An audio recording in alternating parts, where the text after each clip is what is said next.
Meu nome é Vinícius Durbano, tenho 36 anos, nasci em São Paulo, sempre morei em São Paulo e nasci no Campo Limpo, ali na região Zona Sul de São Paulo, né? Sempre estudei em colégios públicos, né? Eu falo com muito orgulho porque foi uma construção, né? Então meus pais, né? Meu pai é matemático, minha mãe é psicóloga, então tem uma junção interessante, porque são duas frentes ali que tem muito a ver comigo. Tenho 5 irmãos, inclusive um tá aqui, que é a Luciana. Somos em 6 irmãos, 3 mães e um pai, então somos irmãos por parte de pai, os 6, né? E filhos da minha mãe somos em 4. Então somos uma família grande, assim, não só nesse contexto de irmãos, mas também no geral, né? Tios, avós, né? Tudo muito conectado. Então a família sempre esteve muito presente assim na nossa vida, é parte da minha vida e da minha construção. Bom, meu nome é Luciana Durbano, tenho 39 anos, sou mãe de um adolescente de 17 anos, nasci em São Paulo, capital, e sempre morei em Taboão da Serra, que é uma cidade da Grande São Paulo. Eu morei numa casa com a minha mãe, meu avô e minha avó, então eu cresci com uma base familiar assim bem diferente do que era tradicional na minha época, mas que foi assim super importante para a construção da minha pessoa, né, como pessoa, como profissional, né? A minha mãe não teve a oportunidade de ter um curso de graduação, uma pessoa que sempre trabalhou bastante. Eu morava também com o meu avô, que era empreendedor, e naquela época ele tinha uma empresa que chamava Telcom, que é uma empresa de PABX, então ele mexia com toda essa parte de PABX. Quando eu pensei em criar a EcoIT, na verdade eu estava trabalhando em uma empresa e um amigo meu me ligou e falou: pô, você tem uma empresa, não tem? Que faz tal coisa? Acho que em algum momento eu comentei com ele isso.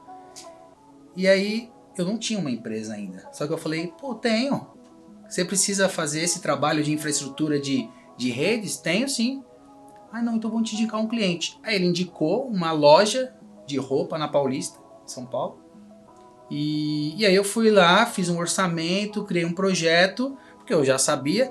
E aí falei: pô, esse negócio de empresa é legal, né? Depois eu fui lá instalar sozinho, tinha contato com os fornecedores e tal. E aí veio a primeira sementinha, né? Pô, esse negócio é interessante. E aí eu comecei a já fazer vínculos do que eu estava vendo de inovação, de tendência, no caso era a nuvem, um grande ponto, com uma possibilidade de empresa, né? Então, nesse momento eu já comecei, por exemplo, a olhar quem eram os fornecedores de computação em nuvem na época, né? E aí surgiu o Google, né, que era um dos primeiros que estavam atuando aqui no Brasil. E aí eu comecei ali, paralelo ao trabalho, nas horas vagas ali, né, e quem estava trabalhando comigo também me ajudava assim, a fazer meu trabalho para eu conseguir atuar com os clientes. Então, paralelo, eu comecei a fazer isso. E aí comecei a prospectar novos clientes e tudo mais, e em determinado momento pedi as contas da empresa e fui trabalhar, né? Nesse momento, o meu irmão, o Lucas, também, ele saiu da empresa e ficou lá dentro de casa com um computador atendendo os clientes. Então ele que atendia lá quando ligava na empresa. Então era uma empresa, a gente fundou uma empresa pequenininha, com uma visão de longo prazo, com produto que as grandes empresas de cloud hoje estavam começando naquela época, né? Então a gente vê aí o que era do nosso tamanho naquela época, hoje ser grande. Eu considero que foi a primeira fundação, né? A Eco, ela teve 3 fundações. Então a primeira foi essa, como uma empresa de prestação de serviço de cloud B2B, que tinha suporte também ao usuário, tinha uma relação com o Service Desk, que era a minha formação até o momento. Então a primeira jornada foi essa. Chegou um determinado momento, a segunda fundação, eu entendo que foi com a chegada da Luciana. Então eu sempre fui da área técnica, apesar de falar muito bem com as áreas de negócio. Mas eu percebi que a gente precisava de uma força comercial, né? Então eu não era bom em vendas. Não era porque hoje eu sou, né? Mas na verdade, quando você é empreendedor, se você não souber vender, não faz muito sentido, né? Mas quando eu convidei a Luciana, a gente era uma empresa, ela pode contar como ela chegou lá, né? A gente era uma empresa pequena, com uma ambição muito positiva, grande, de ser grande, mas um pouco ainda perdida nas coisas básicas, né? Que hoje, quando a gente olha para o cenário, né, um framework de startup, tem muita coisa que você já se adianta, né? Então era aquele empreendedor raiz, né, que estava ali batalhando, né, não tinha uma grande, apesar de ter uma visão grande, tinha poucas possibilidades dentro do que estava fazendo. E a terceira fundação foi quando a gente se transformou em uma empresa uma empresa de serviço em uma empresa de plataforma. Você estaciona o carro, atravessa a rua, em cima de uma loja de autopeças tem uma sala comercial. E é aí que se instala a Eco IT, né? Tu quer campainha, subia a escada, abria a porta e via aquela estrutura de uma empresa pequena. Eu confesso que o meu primeiro pensamento foi: puta que pariu. Desculpa a palavra, mas exatamente essa expressão. Mas, em contrapartida, eu tava com aquele meu pensamento, né? Poxa, se eu consigo fazer para 300, 400 pessoas, que era o time que eu tinha quando eu saí da Vivo, eu consigo fazer algo grandioso também. E também foi uma forma de me testar nesse outro momento, porque são duas atuações diferentes que você consegue usar, né, conhecimento para conseguir fazer a entrega, mas você vai aprender também muito, e foi o que aconteceu, né? Eu aprendi muito, tanto falando de produto, de tecnologia, de um novo mercado, que eu trabalhava na área de telecom, então eu conheci bastante essa área, mas eu, como uma boa vendedora, para mim isso nunca foi um empecilho. O Vinícius, é claro, me deu bastante clareza, autonomia, que ajudou bastante, porque você chega numa empresa, né, que tem um outro modelo e você sabe que já existem alguns problemas que ele trouxe, né? Olha, eu tô com alguns problemas. Falei, cara, esse problema você resolver, mas não é simples lidar com pessoas, né? Trazer mais profissionalismo para aquilo que a gente está fazendo. Então foi bem desafiador, mas foi bem gostoso. O maior perrengue foi quando a gente decidiu virar uma empresa de plataforma. Então, essa decisão, ela veio depois de alguns acontecimentos, né? Tanto, a gente sempre quis ter um produto, no fim das contas. A gente sempre fez movimentos em busca de um produto. Era um modelo que a gente gostava, que a gente entendia ser escalável e, principalmente, era muito capaz de gerar um impacto grande no cliente. Então, a gente sempre ficou de olho. A gente criou um primeiro produto, que foi de backup em nuvem, usando tecnologias de outras empresas, né? Era mais uma entrega do que tecnologia desenvolvida por nós. Não tinha nada desenvolvido por nós ali, era mais como entregar.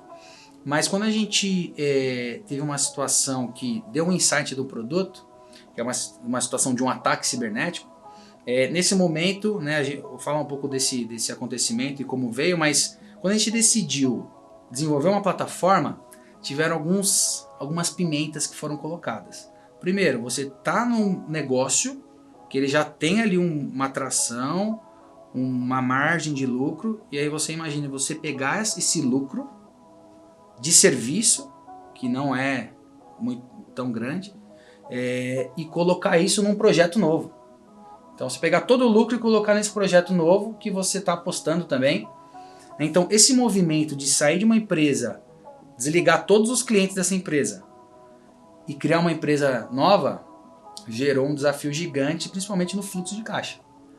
Porque você tem aquelas fases das startups, né, que a gente passou. A gente não sabia que existia isso, né, mas nesse nível, né, de detalhamento e de modelo. Mas isso fez a gente quase quebrar. O principal ponto, assim, de dificuldade, grana. É grana. Em todos os níveis, pessoal e dentro da empresa. Porque, por exemplo, quando eu saí da Vivo e vim assumir, eu peguei uma grana eu coloquei na empresa, outra grana eu paguei várias contas, me estruturei, né, para ficar confortável, para conseguir trazer essa jornada, mas não foi suficiente. né? Então eu me estruturei para 1 ano, mas 1 ano o negócio não faz a virada para você ter o recurso financeiro que você tinha antes. E o empreendedor, é importante que ele tenha um conforto financeiro mínimo para ele conseguir inovar, pensar, né, tocar, né, esse negócio com um foco 100% naquilo que ele está se propondo ali como empresa. E como empresa, a gente sempre teve, o Vili já tinha isso muito enraizado, e quando eu cheguei, a gente manteve e fortaleceu, que é, haja o que houver, a folha de pagamento a gente paga em dia. E para isso acontecer, é claro que a gente não recebeu muitos meses, ou um valor assim, que não pagava nem a gasolina para chegar no escritório. Então acho que esse foi um ponto assim de dificuldade que a gente conseguiu passar. Quando a gente tem essa virada, né, como uma empresa fabricante de tecnologia, com a EcoTrush como plataforma, a gente encontra outros desafios, também financeiros, porque a gente faz uma demissão de clientes. Foi esse movimento que a gente fez, a gente pegou uma base de clientes, falou, a gente não consegue mais atender esses caras, não por falta de capacidade, né, técnica ou de pessoas, mas porque a gente precisava focar, né, naquilo que a gente estava se propondo, que era a nossa tecnologia. Então a gente fez esse movimento, a gente deixou de atender essas pessoas, esses clientes, que foram clientes super importantes, porque foram os investidores da nossa tecnologia, porque a gente ficou anos pegando todo o lucro deles e colocando, tanto que olhando assim, né, o faturamento e olhando assim, quase 2 milhões que foi colocado para construir essa tecnologia antes da Darwin entrar, eu me pergunto, da onde surgiu esse dinheiro? Porque a gente não tinha dinheiro, a gente não tem pai e mãe que banca ou alguém que consiga patrocinar, né, esse início. Então a gente teve que tirar ali da empresa e fazer o negócio acontecer.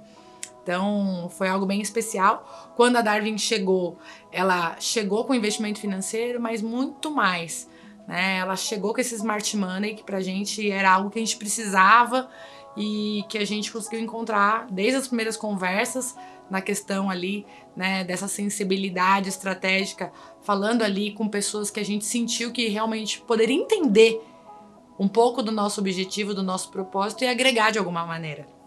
Então, a gente fez esse movimento que foi super interessante. E só falando um pouquinho da pimenta, da EcoTrush, que foi o caso que eu vi, ia comentar, não sei se você quer até contar, porque essa história eu gosto de contar, porque é algo que foi real, não é comum, a gente normaliza algumas coisas, porque a gente passa e a gente tá com tanta coisa para resolver, que a gente acaba deixando normal algumas coisas que não são. Então a gente tinha, né, esse serviço de backup em nuvem, que na verdade a gente criou um produto, inclusive chamava EcoCloud Backup. Então a gente já tinha essa visão de ter um produto, né, produtizar um serviço. E esse nosso cliente sofreu um ataque cibernético. Ele foi invadido por um ransomware. A gente não sabia o que era isso, era muito recente, era novo, ninguém falava sobre isso, não é que nem hoje que a gente tem notícia e tudo. Não, era algo que não acontecia assim, né, na mídia e não tinha acesso à informação. E, enfim, a gente tinha esse serviço de backup em nuvem, disaster recovery, então a gente precisava fazer o quê? Retornar os dados. Como era algo muito novo, a gente precisava investigar para entender o que aconteceu. E foi isso que foi feito durante esse processo. Só que o cliente tinha pressa. Ele queria que os dados fossem, né, estivessem ali disponíveis no mesmo dia ou no máximo no dia seguinte. E isso não aconteceu nessa velocidade. E durante esse processo de investigação e restauração dos dados, né, realmente fazer o recovery aí dos dados, a gente foi presencialmente na empresa, porque o cliente estava ali, né, bem estressado, bem crítico. E em um momento ali da nossa conversa, ele olhou para mim e falou, Luciana, se você não recuperar meus dados, eu te mato. Não, e sério. E eu fiquei assim, parada, não soube o que responder. Aí o Vinícius lá do meu lado também ficou assim. Aí ele, não, peraí, não é por aí, tudo mais, mas ele estava transtornado. Porque é a informação vital para a empresa dele. Aí a gente sabia disso. A gente conseguiu recuperar depois de 1 semana os dados. Então a gente conseguiu recuperar os dados, mas esse tempo, né, de ausência da operação para ele foi super estressante. Ele percebeu, muito provavelmente, que a gente também estava entendendo o que estava acontecendo, e isso gerou nele uma certa insegurança, e aí que veio essa ameaça. E quando a gente saiu de lá, né, a gente já tinha esse desejo de criar um produto. A gente falou, cara, não dá para viver mais prestando serviço com o que a gente tem que ter outra coisa. E aí a gente começou a trocar um monte de ideia. Eu lembro que a gente foi comer no Outback, e a gente tava lá comendo, falou, mas... E aí, vindo ideias, né? O que a gente pode colocar nessa tecnologia? Como que a gente pode agregar? Inicialmente a gente pensou até em algumas tecnologias que a gente consumia e colocar algo diferente, enfim. Mas esse foi um ponto, assim, para parar e pensar, né? Qual o impacto que a gente quer ter no cliente? Porque depois que acontece um ataque, você já tem um prejuízo em algum nível, mesmo que você recupere o dado e tudo mais, né? Então a EcoTrust, ela nasceu para evitar que esse ataque ocorra, né? Para que a gente consiga ter uma visão prévia ali do risco e, em tempo hábil, conseguir mitigar o máximo possível. As pessoas que foram extremamente importantes nessa jornada, né? Sem dúvida, toda a família, os pais, né? Meu pai, minha mãe e meus irmãos foram essenciais para a gente ter uma sanidade mental, né? Uma força emocional para conseguir superar esses desafios.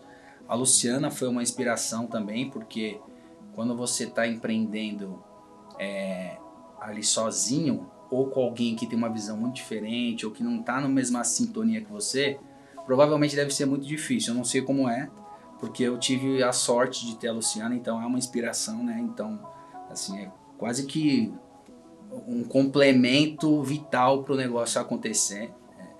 E também pessoas como a minha esposa, a Luciana, também, que é a Luciana Vicari, que dá aquela aconchego, né, de você, aquele carinho para você conseguir estar bem assim emocionalmente, né, sem cobranças que muitas vezes acontece com o empreendedor, né, que você precisa muitas vezes trabalhar até tarde, deixar de ir num compromisso que estava marcado. Então coisas de empreendedor necessitam de apoio um pouco fora do padrão, mas também sabendo que é preciso ter um equilíbrio, né? Então, minha esposa, meus pais, meus irmãos, sem dúvida foram forças importantes.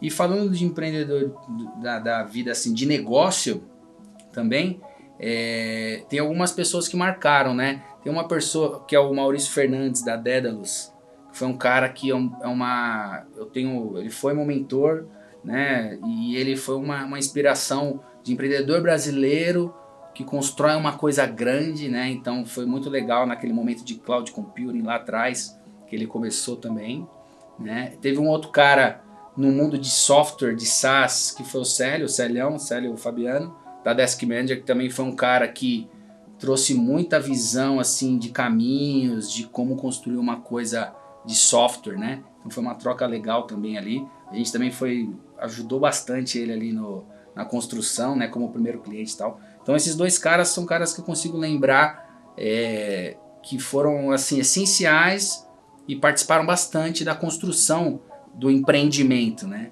E que são pessoas que estão aí bombando, não por acaso, e que realmente tem uma ligação tanto do papel empreendedor, né? Postura empreendedora, quanto um negócio de alto crescimento, de impacto, né? Tem esses nomes aí. Acho que eu sou muito sortuda, porque eu tenho várias pessoas que me inspiraram, começando pela minha família, né? A minha mãe, a minha avó, o meu filho aceitando e entendendo, né, toda essa questão de ausência. Isso acaba sendo uma inspiração. E meu pai, meus irmãos, que eu não comentei, mas o Vi falou bem, eu tenho 7 irmãos, na verdade 6. Tenho 6 irmãos. Nós somos em 7 no total. Por quê? Além dos irmãos que nós temos em conjunto, eu tenho mais um irmão por parte de mãe, né?